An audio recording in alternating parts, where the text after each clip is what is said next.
Hi, and welcome to In the Loop.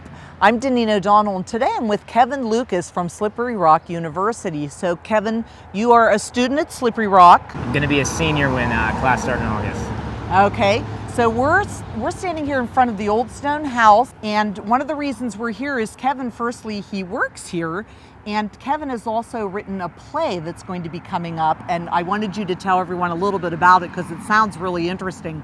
So let's start with the Stone House first. Just tell us real quickly, for those who don't know, what is the Stone House?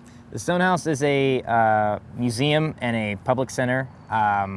It used to be a coach house. In the 1820s is when it opened, so it took in guests that were on their way to Pittsburgh and then from Pittsburgh on to the rest of the world, or up going to Erie and then New York City. So they'd actually stay here overnight, like as lodging, you know, on their way to where they were going and everything. Depending on where they were going, the stagecoach stopped every 6 hours or so, so that would depend. They would stop for a meal and to change horses almost for sure. But depending on where they were coming from and where they were going would depend on whether they were stopping for the night. Okay, so today lots of things go on at the Old Stone House to draw attention to the way things were back then. So give us an idea of some of the different things that happen here during the year. We do a lot of stuff with historical cooking. So we have, we just finished our outdoor bread oven, which is a clay oven that we're going to use to make Stonehouse sourdough bread, and we have a butter churn inside to make Stonehouse butter.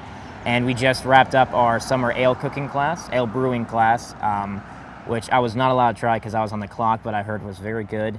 And we also do some more humanistic stuff. So we had a historical poetry night just about a month ago that went very well, and we read some poems from Mark Twain and T.S. Eliot, which wasn't really after the house, but it's T.S. Eliot, you can't really leave him alone. And also fun people like Lewis Carroll and Edgar Allan Poe. Okay, and they have reenactments and things sometimes up here. I read about those in the paper as well.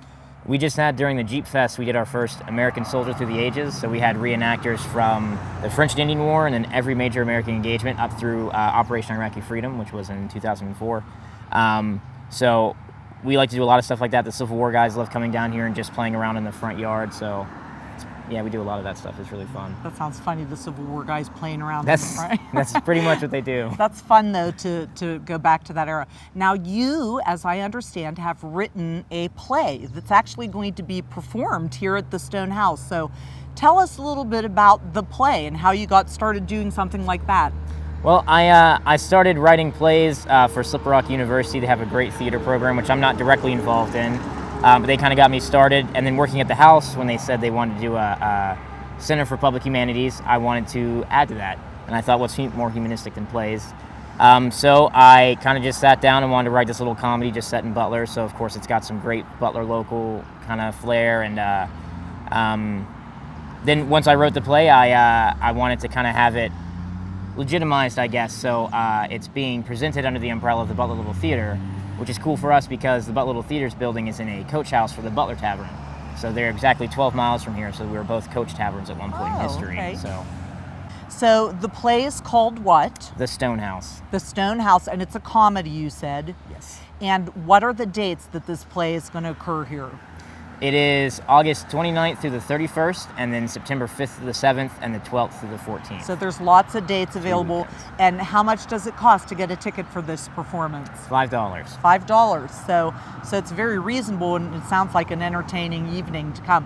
How can people find out more about this play and how to get ticket information? Information should be on the Stonehouse's website or the Butler Little Theater's website. Okay, now is this something they could also just show up and get a ticket, or no? You're hoping with reserved seating, we can only fit about 30 seats since they're sitting in the house for the play.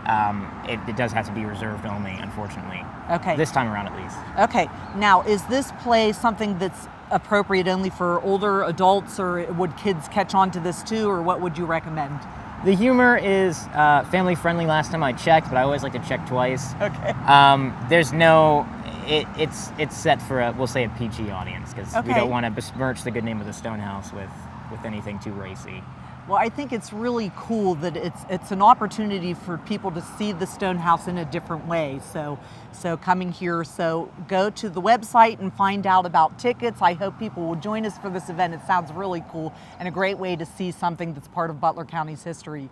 For Armstrong, I'm Daneen O'Donnell, keeping you in the loop.